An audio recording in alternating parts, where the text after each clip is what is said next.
How does a subpoena work in federal courts? Imagine being called to provide important information or documents in a legal case without having volunteered to do so. This is precisely what a subpoena accomplishes in federal court proceedings. A subpoena is a legal document issued by a court or a party involved in a case that commands an individual or organization to produce evidence or testify at a designated time and place. In federal courts, the process begins when a party involved in a case requests the court to issue a subpoena.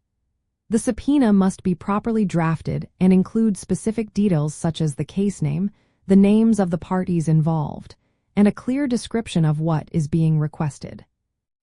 There are two main types of subpoenas used in federal courts. A subpoena duces tecum, which requires the recipient to produce documents, records, or tangible evidence, and a subpoena ad testificandum, which compels a person to appear and testify in court or at a deposition.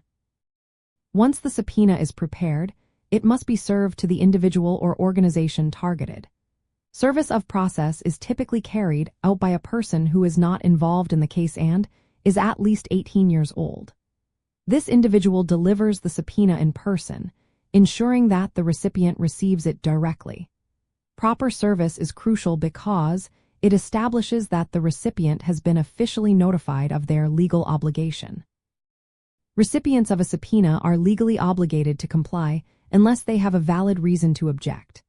Valid objections might include claims of privilege, such as attorney-client privilege or work product doctrine, or if the subpoena is overly broad or burdensome.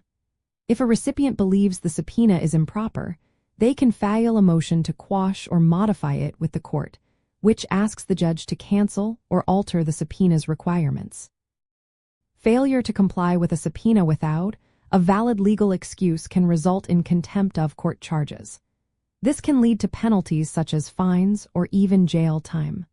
Conversely, if a person or entity believes the subpoena infringes on their rights or is unreasonable, they can seek judicial review to challenge its scope or enforceability. In summary, a subpoena in federal courts is a powerful legal tool used to gather evidence or secure testimony. It involves careful preparation, proper service, and adherence to legal standards. When used correctly, it helps ensure that relevant information is available to resolve disputes fairly and efficiently.